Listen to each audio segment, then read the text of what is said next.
নমস্কাৰ বন্ধু বান্ধৱীসকল, আন এটি নতুন ভিডিঅ'লৈ আপোনালোকক স্বাগতম জনাইছোঁ। বন্ধু বান্ধৱীসকল, আজিৰ এইটো ভিডিঅ' হ'বলৈ গৈ আছে স্মাৰ্ট ষ্টাডি টিপছ বা ষ্ট্ৰেটেজি বুলি ক'ব পাৰে তাৰ বিষয়ে। আপোনালোকৰ বহুতে কমেণ্ট কৰি থাকে যে দাদা ষ্টাডি ষ্ট্ৰেটেজি ভিডিঅ' লাগে, সেইবাবে এই ভিডিঅ'টো আপোনালোকৰ বাবে। চ' 10টা স্মাৰ্ট ষ্টাডি টিপছ কম, আপোনালোকে ফ'ল' কৰক, তাৰপিছত ফলাফল চাওক। চ' প্ৰথম টিপছটি হ'ল যে যিকোনো কম্পিটিটিভ এক্সামৰ কাৰণে আপোনালোকে কি কৰিব লাগিব, আণ্ডাৰষ্টেণ্ড দি এক্সাম পেটাৰ্ণ। আপোনালোকে সেই এক্সাম যিটো পাৰ্টিকুলাৰ এক্সাম দিবলৈ গৈ আছে এই এক্সামৰ পেটাৰ্ণটো কেনেকুৱা সেইটো বুজি পাব লাগিব। তাৰ কাৰণে আপোনালোকে কি কৰিব লাগিব, তাৰে আপোনাৰ মাৰ্কিং স্কিম কেনেকুৱা, আপোনালোকৰ চিলেবাছ কেনেকুৱা, কুৱেশ্যন কেনেধৰণৰ আহে সেইবিলাক চাব লাগিব। চ' প্ৰথম টিপটো কি হ'ল যে আণ্ডাৰষ্টেণ্ড দি এক্সাম পেটাৰ্ণ। পৰীক্ষাৰ ধৰণটো কেনেকুৱা হয় সেইটো বুজি পাব লাগিব। নেক্সট নাম্বাৰ 2 আহে ক্ৰিয়েট এ ষ্টাডি প্লেন। এটা ষ্টাডি প্লেন বনাব লাগিব। আৰু ষ্টাডি প্লেনটো কি, চাওক আপুনি কেনেদৰে পঢ়িব, চিলেবাছখিনি কেনেকৈ ডিভাইড কৰি ল'ব, সেইটো নিজৰ মতে আপোনালোকে ষ্টাডি প্লেন বনাই ল'ব লাগিব। ছাপ'জ আপুনি ছাবজেক্ট ৱাইজ ষ্টাডি এটা প্লেন বনালে, তো তাৰপিছত কোনবিলাক ডিফিকাল্ট পায় সেইবিলাক আপুনি অলপ ছেপাৰেট কৰি ৰাখিলে। তেনেদৰে আপুনি এটা প্লেন বনাই ল'ব লাগিব যে এই চিলেবাছ, এইটো মোৰ চিলেবাছ, এইটো এনেধৰণে ভাগ কৰি ল'লে মই পঢ়াত সুবিধা হ'ব। ঠিক সেইদৰে আপোনালোকে বস্তুখিনি ভাগ কৰি লৈ ষ্টাডি প্লেন এটা বনাব লাগিব, ষ্টাডি শ্বেডিউল এটা বনাব লাগিব। ঠিক আছে, এইটোকে কয় ষ্টাডি প্লেন। টিপ নাম্বাৰ 2 কি হ'ল, ক্ৰিয়েট এ ষ্টাডি প্লেন। ঠিক আছে। নেক্সট টিপ নাম্বাৰ 3 আহে প্ৰেক্টিছ প্ৰিভিয়াছ ইয়াৰ কুৱেশ্যন পেপাৰ্ছ। চাওক যিকোনো এটা এক্সামৰ পেটাৰ্ণ ভালদৰে বুজি পাবলৈ আপোনালোকৰ ফাৰ্ষ্ট থিং হ'ল প্ৰিভিয়াছ ইয়াৰ কুৱেশ্যন পেপাৰটো চোৱা আৰু সেইটো ছল্ভ কৰা। প্ৰিভিয়াছ ইয়াৰ কুৱেশ্যন পেপাৰ ছল্ভ কৰিলে কি হ'ব, আপোনালোকে এক্সামটোৰ বিষয়ে আইডিয়াটো পাব আৰু কেনেধৰণৰ কুৱেশ্যনছ আহে। চিলেবাছটোতো আপুনি গমেই পালে, সেই প্ৰিভিয়াছ ইয়াৰ কুৱেশ্যন পেপাৰ ছল্ভ কৰাৰ লগে লগে আপোনালোকে গম পাব যে কুৱেশ্যনৰ পেটাৰ্ণটো কেনেকুৱা হয়, কিমান ঘূৰাই দিয়ে, কিমান অকাই পকাই দিয়ে, কি ধৰণৰ কনচেপ্ট ইউজ কৰিবলগীয়া হয়, আৰু কুৱেশ্যন পেপাৰৰ যে কুৱেশ্যনৰ ডিফিকাল্টি লেভেল কোনটো হয় সেইটো আপোনালোকে গম পাব। আৰু ঠিক সেই ডিফিকাল্টি লেভেলৰ এক খাপ ওপৰত গৈ আপোনালোকে ষ্টাডি কৰিব লাগিব।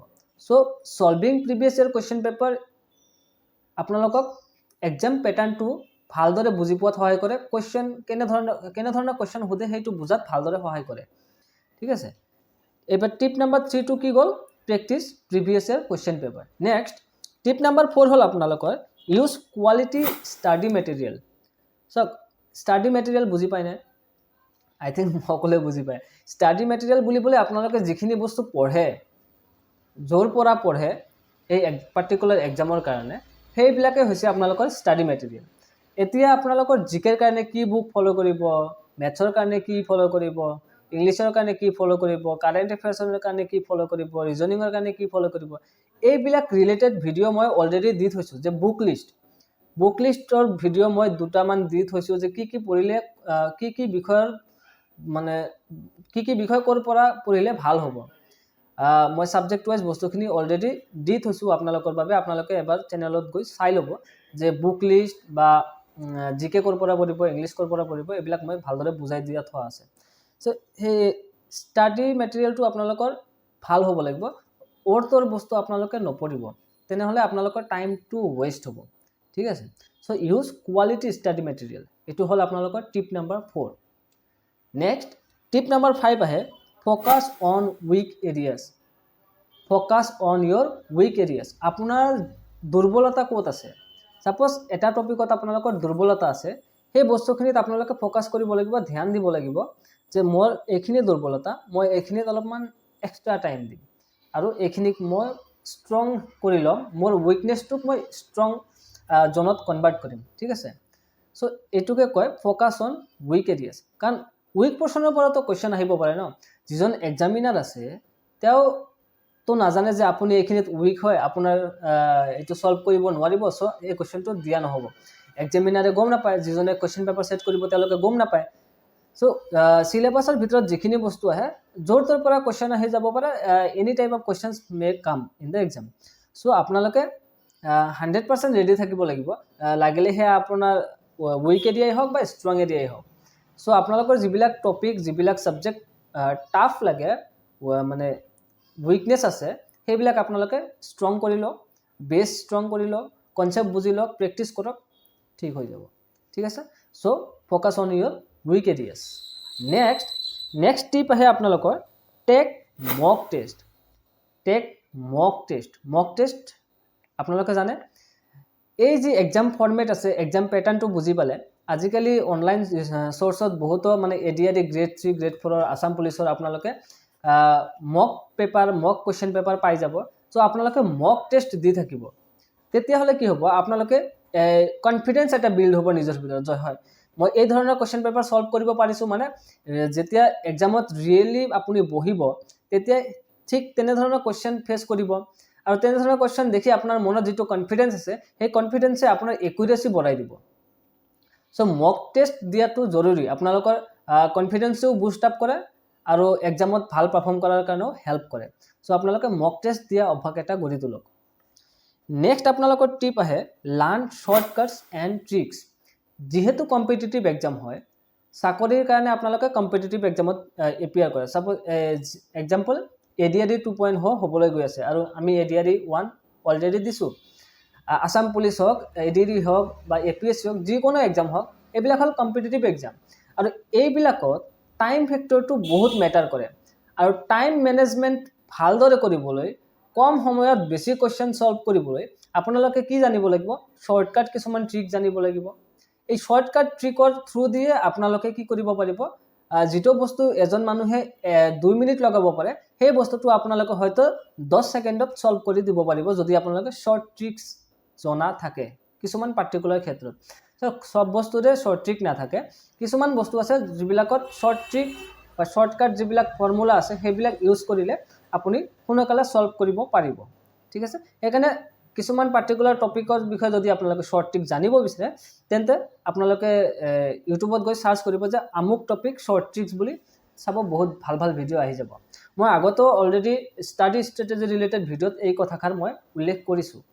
সো শৰ্টকাট ট্ৰিক্স বিলাক শিকাৰ চেষ্টা কৰক নেক্সট টিপটো হল ষ্টে আপডেটেড কি ষ্টে আপডেটেড সব যেহেতু এডিআৰই হওক আসাম পুলিচ হওক জিকে বস্তুটো আছে আৰু জিকে থকা মানে কাৰেন্ট এফেয়াৰ্স আহিব আৰু কাৰেন্ট এফেয়াৰ্সৰ কাৰণে আপোনালোকে কি থাকিব লাগিব আপডেটেড থাকিব লাগিব যে ক'ত কি ঘটনা হৈ আছে ক'ত কি যুদ্ধ হৈ আছে ক'ত কি খেল পতা হৈ আছে তেনে ধৰণৰ বস্তু কি ইভেন্ট হৈ আছে আমাৰ সাম্প্ৰতিক সময়ত সেইখিনি বস্তুৰ নলেজ অলপ সলপ ৰাখিব লাগিব আপোনালোকে তাৰ কাৰণে আপোনালোকে অলপমান নিউজ পঢ়িব পাৰে বা নিউজ চাব পাৰে টিভিত আৰু কিছুমান ধৰক ভাল চেনেল আছে কাৰেন্ট এফেয়াৰ্সৰ সেইবিলাকো অলপ সলপ চাই থাকিব পাৰে ঠিক আছে কাৰণ কাৰেন্ট এফেয়াৰ্সৰ এটা ভাল ফেক্টৰ হয় ভাল স্কোৰিংৰ কাৰণে ঠিক আছে নেক্সট আপোনালোকৰ আহে ষ্টে কাম এণ্ড কনফিডেন্ট আপোনালোক অলপ শান্ত থাকিব লাগিব আৰু কনফিডেন্ট থাকিব লাগিব যে হয় মই পাৰিম আৰু উগ্ৰ হোৱা নাযাব উগ্ৰ হলে কি হয় জানেনে উগ্ৰ স্বভাৱৰ মানুহ যিবিলাক আছে তেওঁলোকৰ এনাৰ্জিটো শৰ্ট টাইমৰ কাৰণে হয় শৰ্ট টাইমৰ এনাৰ্জিত কোনো মানে ভাল ফল তেনেকুৱা একচুয়ালি পোৱা নাযায় এই ভাল ফল যদিও পায় হেতু শৰ্ট টাইমৰ কাৰণেই হ'ব সো আপোনালোক অলপমান কাম থাকিব লাগিব আৰু কনফিডেন্ট থাকিব লাগিব কনফিডেন্ট কেনেকৈ হ'ব যিখিনি বস্তু মই অলৰেডি উল্লেখ কৰিলো সেইখিনি বস্তু ফলো কৰি থাকিলে আপোনালোকে অবভিয়াসলি কনফিডেন্ট ফিল কৰিব আৰু নিজকে অলপমান শান্ত কৰি ৰখাটো আপোনালোকৰ দায়িত্ব ঠিক আছে এইখিনি কৰিলে আপোনালোকৰ এটা প্ৰপাৰ মানে ওয়েট আপোনালোকে আগবাঢ়ি থাকিব আৰু দেখিব যে আপোনালোকে এক্সামত কিমান ভাল ফলাফল দেখাব পাৰিছে and next and last tip hall review and revise এই যে বস্তুখিনি আপুনি ফলো কৰি আহিলে এই টিপখিনিৰ থ্ৰু দি আপোনালোকে যিখিনি পঢ়া শুনা কৰিলে যি ধৰণে পঢ়া শুনা কৰিলে সেই বস্তুখিনি এবাৰ ৰিভিউ কৰক যে হয় আপুনি ক'ত ভাল মানে পাৰফৰ্ম কৰি আছে ক'ত কোনটো সিলেবাসত কোনটো টপিকত আপুনি কিমান দূৰ আগবাঢ়িলে এই বস্তুখিনি চাওক আৰু চাই আপুনি চালি যদি বিবেচনা কৰি চাওক যে কোনখিনি বস্তুত আপোনাৰ উইকনেছ এতিয়াও আছে কোনখিনি বস্তু আপোনাৰ এতিয়াও অলপমান প্ৰেক্টিস বেছি কৰিবলগীয়া আছে এই সকলো বস্তুখিনি তথ্যখিনি চালি যদি চাই আপোনালোকে বস্তুখিনি অলপমান সেইখিনি যিখিনি উইক পইণ্ট আপুনি ওলাই আহে সেইখিনিত কাম কৰক সেইখিনি আপোনালোকে ষ্ট্ৰং কৰি লওক তাৰ পিছত বস্তুখিনি ৰিভাইজ কৰি থাকিব মানে এই বস্তুটো আপোনালোকে ৰেগুলাৰ কৰিব ৰিভিউ কৰিব যে আপুনি কিমান দূৰ আগবাঢ়িলে, কিমানখিনি পঢ়িলে, সেইখিনি বস্তু আকৌ ৰিভাইজ কৰিব। কাৰণ উইদাউট ৰিভিজন কোনেও মানে লাইফ টাইমৰ কাৰণে কোনো ইনফৰমেশ্যন মনত ৰাখিব নোৱাৰে, ঠিক আছে। এইটো পঢ়া বস্তু হয় ন, পঢ়া বস্তুটো ইমানো ইণ্টাৰেষ্টিং নহয় যে আপোনাৰ মানে গোটেই এবাৰ পঢ়িলে গোটেই জীৱনটো মনত থাকি যাব। চ' ৰিভিউ এণ্ড ৰিভাইজটো মষ্ট ইম্পৰ্টেণ্ট, ঠিক আছে। আপুনি যিখিনি বস্তু মানে মই টিপ ক'লোঁ সেইখিনি আপোনালোকে ফ'ল' কৰক, চাব আপোনালোকে এটা বহুত ভাল ফলাফল দেখিবলৈ পাব। চ' মই এট লাষ্ট গোটেইখিনি ছাম আপ কৰি দিছোঁ এটা এটাকৈ টিপ কৰি। আণ্ডাৰষ্টেণ্ড দি এক্সাম পেটাৰ্ণ মই লিখি লৈছোঁ ইয়াতে। Understand the exam pattern first, second create a study plan, third practice previous year paper, fourth use quality study materials, fifth focus on weak areas, sixth take mock test, seventh learn shortcuts and tricks, eighth stay updated, ninth stay calm and confident, and finally 10th review and revise. এইখিনি কৰক, তাৰপিছত চাব আপোনাৰ result কেনেকুৱা হয়। চ' এইখিনি আছিল আজিৰ video' study strategy related, smart study tips related. যদি ভিডিঅ'টো ভাল লাগি থাকে এটা লাইক কৰি দিব, আৰু যদি চেনেলটোত নতুন আহিছে আপোনালোকে চেনেলটো ছাবস্ক্ৰাইব কৰা নাই তেন্তে প্লিজ ছাবস্ক্ৰাইব কৰি ল'ব, কাৰণ আমি এইটো চেনেলে জব ইনফৰমেশ্যন ৰিলেটেড আৰু ষ্টাডি ষ্ট্ৰেটেজি ৰিলেটেড ভিডিঅ'ছ লগতে ইম্পৰ্টেণ্ট এক্সাম ৰিলেটেড ভিডিঅ'ছ লৈ আহি থাকোঁ। চ' থেংক ইউ, লগ পাম আন এটি নতুন ভিডিঅ'।